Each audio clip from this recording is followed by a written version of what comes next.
তো জাহেল, আপনি তো জাহেলের অন্তর্ভুক্ত। আপনি তো আলেম হওয়ার জন্য চেষ্টা করতেছেন না। আপনি তো আলেম কাকে বলা হয় এটাই জানেন না। আলেম মানে কি এটাই জানেন না। আলেম অর্থ কি এটাই জানেন না।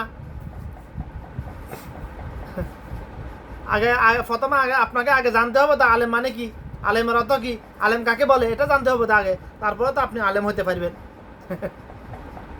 আমি এগুলো জানার কারণে তো এখন আলেম হওয়ার জন্য চেষ্টা করতেছি আমি। আলেম কাকে বলা হয়? যে আলেমে বৈজাগের ভাষা বুঝে। এক কথা শেষ।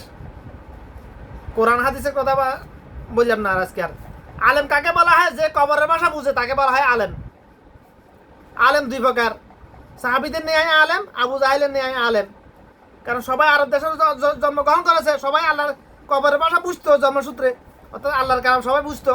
আবু জাহেল বুঝতো, আবু বকর, ওসমান, আলী রাদিয়াল্লাহু তাআলা সবাই বুঝতো, সবাই বুঝতো জন্মসূত্রে আল্লাহর কালাম, অত কবরের ভাষা, ইহকালের ভাষা, ফরকালের ভাষা সবাই বুঝতো।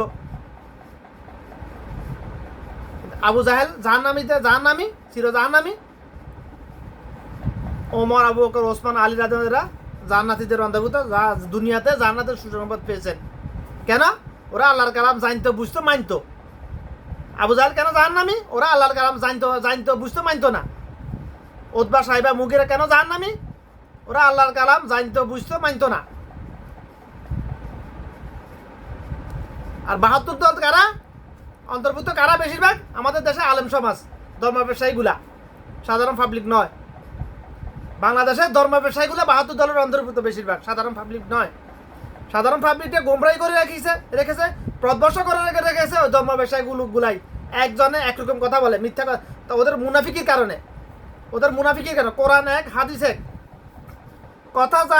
কথা মূল কথা, সব কথাগুলো আসছে কোরআন হাদিসের, সব কথাগুলো আসছে একজনের কাছ থেকে, আল্লাহর পক্ষ থেকে আসছে। কথা এক, ভাষা এক, অর্থ এক। তো তোদের মধ্যে কেন এত মিথ্যা কথা বলা, এত মুনাফিকি তোদের মধ্যে? একজন একরকম কথা অর্থ কেন তো বলিস? ব্যাখ্যা তো তোরা দেওয়ার, তোদের এলেমে নাই ব্যাখ্যা দেওয়ার। কোরআন হাদিসের ব্যাখ্যা দেওয়ার এলেম তো তোদের নাই, আমি জানি, দেখতেছি আমি প্রকাশ্যে যেটা। কিন্তু অর্থ কেন তোরা বিকৃত করস এটা বল। তাকিক করার এলেম তোদের নাই, আমি জানি। হাজারের একজনের আছে সর্বোচ্চ বাংলাদেশে, যারা আলেম, সোশ্যাল মিডিয়াতে যাদেরকে দেখা যায়, যারা ধর্ম ব্যবসায়ী, বেশিরভাগ ধর্ম ব্যবসায়ী, ১,৯৯৯ জনের ধর্ম ব্যবসায়ী বাংলাদেশের আলেম সমাজের মধ্যে। ৫-৭ বছর মাদ্রাসা পড়ে জুব্বা একটা গাড়ি বাগড়িটা লাগায়, বাস মসজিদ মাদ্রাসায় চাকরগিরি করে, সুইপারে নাতুরে সরি করতেছে, ঝাড়ুদারে সরি করে, বাস হাতে আলেম হয়ে গেছে, ধর্ম ব্যবসায়ী হয়ে গেছে হাতে। বাস এতটুকুই। মসজিদে চাকরি করে এই জন্য, হাতের ফ্যাট ফাইলবো, বহলা হাইলবো, এই জন্য চাকরি করতেছে হাতে, দিনের খেজমতের জন্য নয়। ওয়াশ করে এই জন্য, মোটা অঙ্কের টাকা করে দুনিয়ার রং তামাশা করবো, ভোগ বিলাস করবো, বছর বছর হজে যাইব, বছর বছর ওমরা করবে, হাতে সপরিবারে নিয়ে হানিমুনে যাইব, 50,000 1 লাখ টাকা কন্ট্যাক্ট করে ওয়াশ করবে হাতে। ধর্ম ব্যবসায়ী তো সব এগুলা, সবই ধর্ম ব্যবসায়ী এগুলা ভাই, সব ধর্ম ব্যবসায়ী এগুলা। নাহলে প্রতি বছর বছর হজ যায় কিভাবে? এই ধর্ম এগুলা, এরা সব ধর্ম ব্যবসায়ী। বাংলাদেশে হজ সিন্ডিকেটের সাথে জড়িত হয় প্রথম কাতারে জড়িত যারা, তারা হচ্ছে ধর্ম ব্যবসায়ীগুলা। প্রমাণ লাগলে প্রমাণ আমি দিতে পারবো, কসম আল্লাহর কসম করে বলতেছি আমি। এটা প্রমাণ লাগে, যদি হ্যারাম থাকে, এটা আমার অফেন্সেলেস, খোলা মাঠে আসো, বসো, আমি প্রমাণ করে দিব ইনশাল্লাহ। প্রমাণ আমার কাছে আছে। বাংলাদেশে হজ সিন্ডিকেটের সাথে জড়িত হয় এই ধর্ম ব্যবসায়ীগুলা, আলেমের লেফাজারি মানুষই বাতিল শয়তানগুলা, হজ সিন্ডিকেটের সাথে জড়িত। সরকার তো জড়িত আছেই, যা ওদের সিন্ডিকেটের সাথে, অভ্যন্তরীণ সিন্ডিকেট, আন্তর্জাতিক সিন্ডিকেট, টিকিট সিন্ডিকেট, এগুলোর সাথে সরকার প্রত্যক্ষভাবে জড়িত বাংলাদেশের। আর হজ সিন্ডিকেটের সাথে জড়িত সর্বপ্রথম এই ধর্ম ব্যবসায়ীগুলো জড়িত।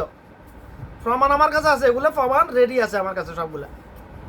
হ্যাডম থাকলে খোলা মাঠে বসো, 4 দেওয়ালের মধ্যে কে বসলে লাভ নাই।